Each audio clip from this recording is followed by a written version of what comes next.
O cérebro humano é um órgão fascinante que controla nossas ações e é responsável por gerir todas as atividades do nosso corpo. Estamos falando de um maestro que lidera a grande orquestra da vida humana.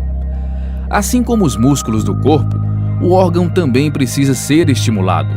São neurônios, conexões nervosas e neurotransmissores, que têm funções diferentes e fundamentais para as diversas atividades da vida. Em um mundo moderno, com uma quantidade exorbitante de informações, temos no cotidiano cada vez mais tarefas que desafiam o nosso intelecto. E você, o que tem feito para exercitar o seu cérebro? Eu costumo ler diariamente 3 a 4 livros por ano. Sudoku, palavra cruzada. Gosto também de ler, de ver os jornais, matérias. Então é muito bom, faz bem para a nossa mente. Nesse espaço, funciona uma academia de ginástica cerebral. Aqui, pessoas de diversas idades e com objetivos diferentes estão em busca de melhorar o desempenho cognitivo. Jogos pedagógicos, apostilas personalizadas, técnicas baseadas na neurociência e o uso de ferramentas orientais fazem parte da rotina pedagógica. A ginástica cerebral é estimular o cérebro, fazer o cérebro sair da zona de conforto, né? Estimular de uma forma que você melhore as suas capacidades de concentração, de memória, de raciocínio, né? Então, essa é a ideia, né? Mas a ginástica cerebral nada mais é do que a gente estimular a nossa capacidade de aprendizagem, né? Estimular o nosso cérebro para que a gente tenha melhor capacidade de aprendizagem em todas as áreas do conhecimento. Na sala de aula estão mulheres da melhor idade. São pessoas que já se aposentaram, mas nem pensam em deixar a mente ociosa. Uma das atividades que elas costumam realizar é a prática do tangram, um quebra-cabeça oriental composto de peças geométricas.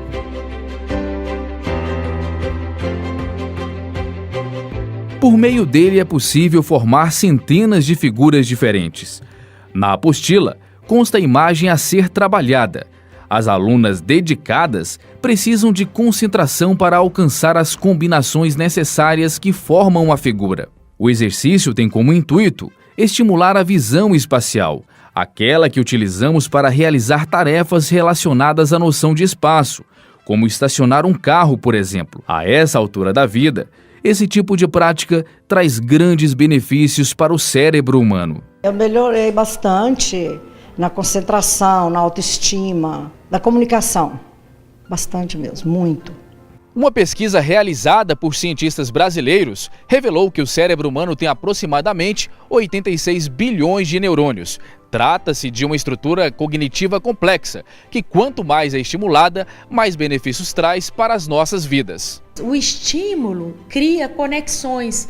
Então essas conexões é como estradas. Se você vai criando estradas que vão ligando pontos.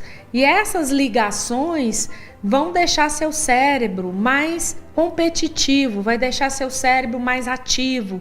E você vai desenvolver habilidades novas. Por exemplo, você aprender uma língua, aprender a tocar um instrumento, aprender a pintar. Portanto, quanto maior a variedade de estímulos, maiores são os benefícios para manter o cérebro ativo. Essa ferramenta exótica e pouco vista aqui no Brasil é o soroban, um instrumento de realização de cálculos que há séculos é utilizado na cultura oriental e ainda hoje faz parte da rotina dos japoneses. Ele está presente em escolas do país e faz parte de campeonatos que medem a performance dos praticantes no manuseio do instrumento.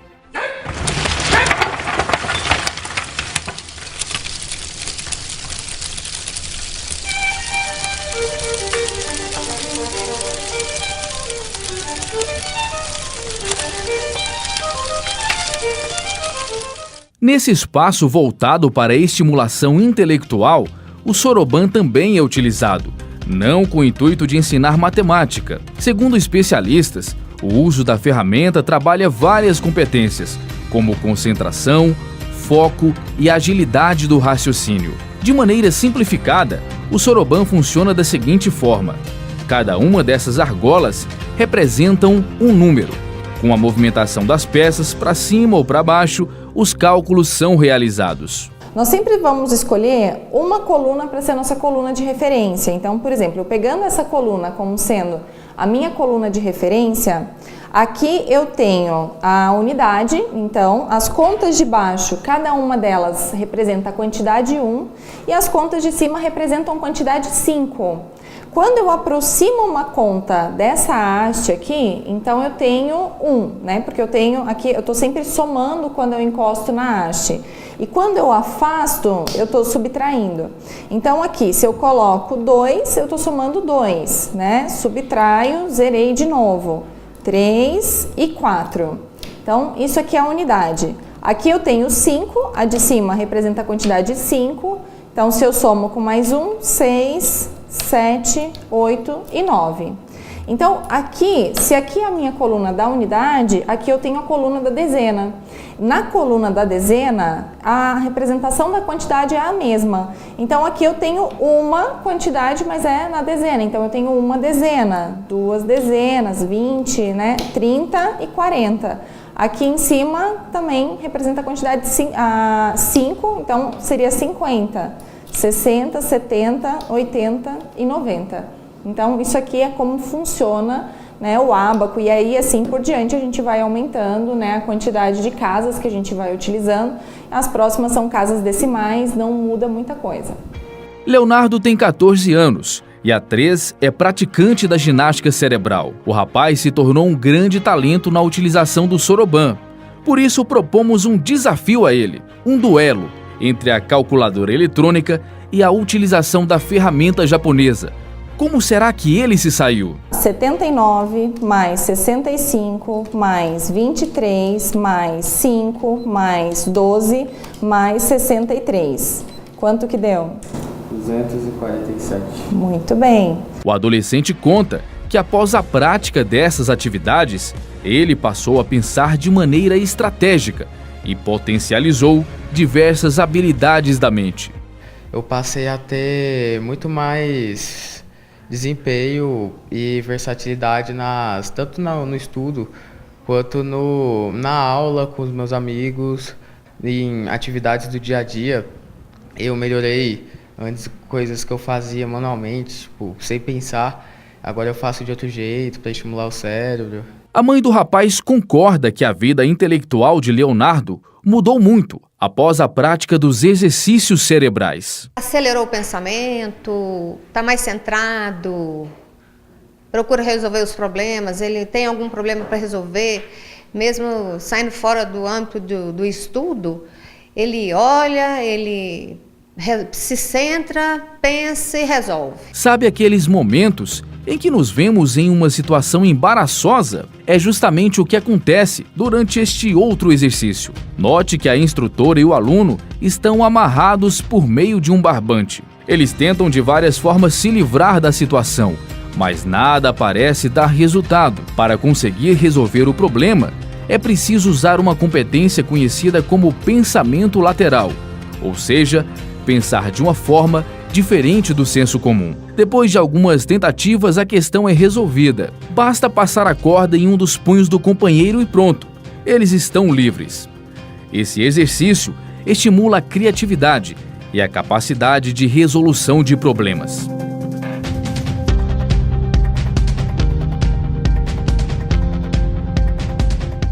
Segundo essa psicopedagoga, tirar o cérebro da rotina é sinônimo de saúde. Quando nós estamos em contato com essa ginástica cerebral, com todos esses recursos que a ginástica cerebral coloca para as pessoas, isso potencializa o nosso cérebro, porque na verdade sempre se usou muito pouco do cérebro, né, e cada vez tem se usado menos com o avanço das tecnologias. Então essas atividades, essa ginástica cerebral, ela vem assim, nadando contra a maré mesmo, no sentido contrário já de trabalhar, de tirar o nosso cérebro do automático, do comodismo, para potencializar o nosso cérebro.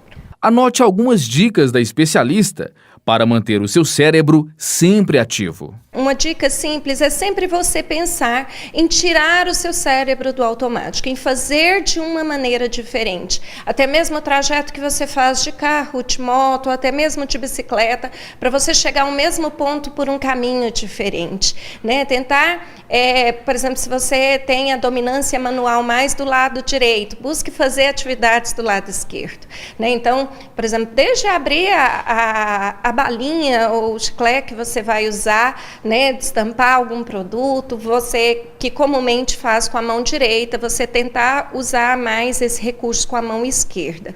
Então isso vai propiciando que você tira o seu cérebro do automático. Seu cérebro tem que pensar de uma nova forma para executar a mesma função. Não existe uma receita de bolo. Existe você está estimulando o cérebro de várias maneiras. Quanto maior diversidade de estímulos, melhor. Quanto mais modalidade, né? Estava falando dos próprios atletas. Eles não treinam só naquela atividade em que eles vão competir. Então é um treinamento mais global. Isso já pensando justamente nessa plasticidade e no benefício de uma atividade sobre a outra, né? Então a gente sabe que é importante essa diversidade de estímulos, tanto físicos como mentais.